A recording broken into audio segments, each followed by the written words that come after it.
The bitter court battle over a book by Donald Trump's niece, Mary, continues. Earlier, I spoke with Mike Papantonio, a longtime trial attorney and host of America's Lawyer with Mike Papantonio, about this headline-grabbing legal drama. Here's that interview. Do they ever stop publication, Mike? There are a lot of questions swirling around about the release of Mary Trump's book, and they all are going to depend on what's actually in the non-disclosure agreement that she signed 20 years ago. Mary's lawyers are arguing that the NDA is too broad in scope, and it can't be enforced because of that. This is it's actually an argument that's made by other people who have been bound by NDAs regarding Donald Trump, and those cases were very successful. Her lawyers are claiming that the Trump children lied about their assets in order to secure the estate settlement. And if they entered into an agreement on false pretenses, then the whole thing would be considered null and void. An interesting part about this, there may be what we call, and this is a guess, but there may be what we call liquidated damages involved in this. And what that means is there doesn't have to be a showing of damages. There simply has to be a showing that the contract has been violated, and then that liquidated damage amount falls on Mary Trump. Most of the time, you'll see a publishing company like Simon & Schuster say, look, we will handle liquidated damages. We think we can make enough money on this book that we're going to go forward anyway, and any damages that ensue from there, we'll go ahead and handle that. Daniel Ellsberg is a great example. The Daniel Ellsberg case with the Pentagon Papers. Understand, those papers, they were published, and Daniel Ellsberg was, he was indicted. In the end, he was not prosecuted. So the point is this: Mary Trump is at risk. Simon & Schuster is not at risk. Just like in Daniel Ellsberg case, Ellsberg was at risk, but the publisher was not at risk because they argued First Amendment, and they also argued that this notion of prior restraint on publishing or pre-publication injunction should not be considered by the court, and they were successful. So I think the book comes out, and I think what Mary Trump is going to have to understand is there's ramifications that are going to flow after that. All right.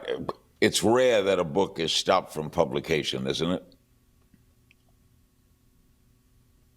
It's very rare. It's a very fundamental First Amendment right. The court looks at, there may be some issues, but the first issue we're going to look at is are we willing to enjoin a publication, especially a pre-publication? And this judge has said, look, there are already thousands of these books out there. What good is it going to do anyway?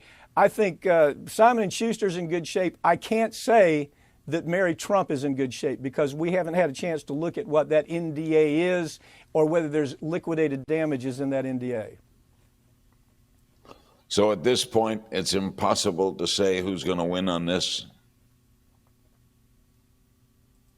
Well, I think Simon & Schuster is going to win. I think the book is going to be a bestseller. I think it's going to generate a lot of money. And the only question is who wins between the Trump family and Mary Trump.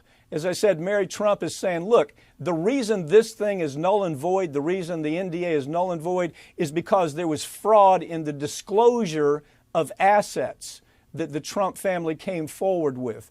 And so that's going to be an element they're going to argue. The Trump family is going to obviously argue, you can go forward with this, but your damages are going to be substantial. She simply has to take the risk. Maybe Simon & Schuster will step in to handle the damages that might result here. Does it make the president look good to be fighting it? I think it's a big mistake. I think every time Trump steps up and fights something like he did with Bolton, or the publications are going to continue. Look, his base is his base. His base at 40% isn't going to change. They're going to stay there regardless of what he does.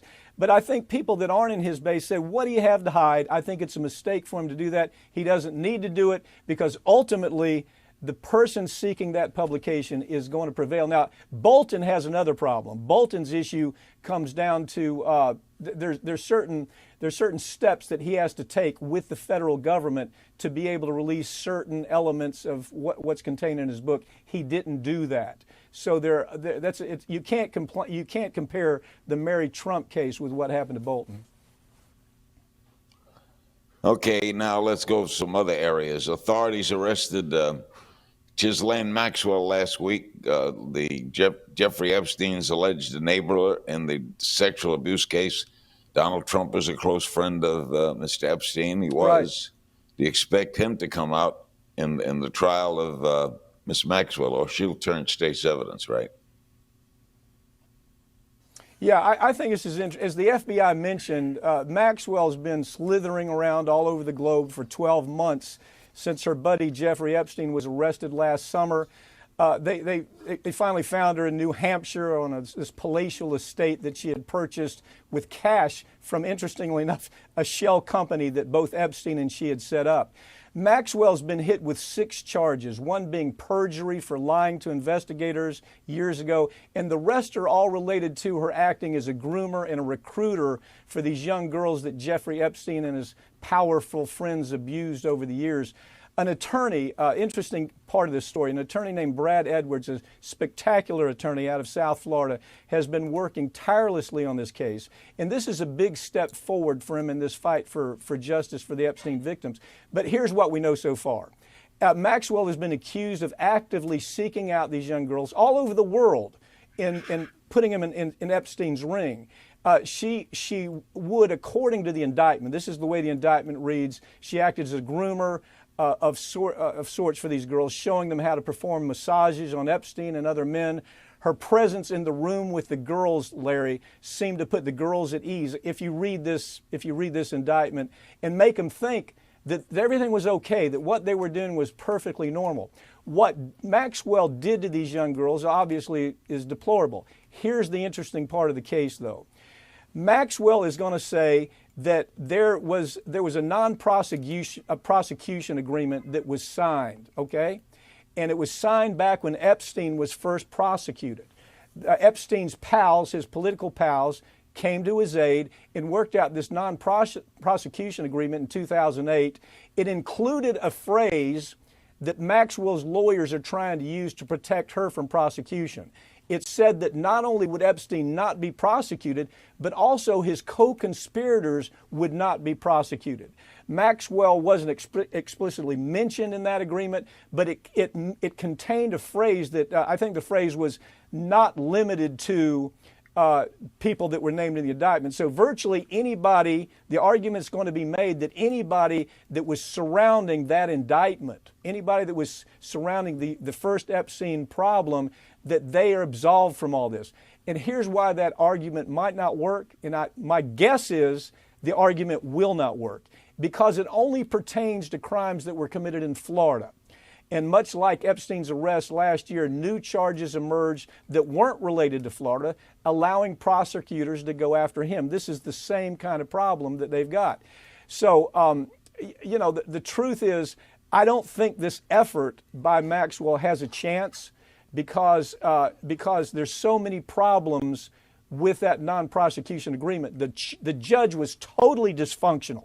Absolutely dysfunctional where it came to his job. The prosecutors were dysfunctional. They didn't do their job.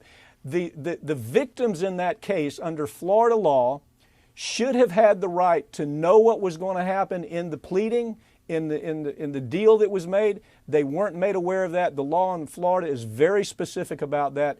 The chances of her winning on this little glitch, I think, is almost non-existent, but that's what you're going to hear about a lot, that she's been absolved in all this because she's protected under that non-prosecution agreement. Mike, you're always on the mark. It's always great having you with us. Thank you, Larry.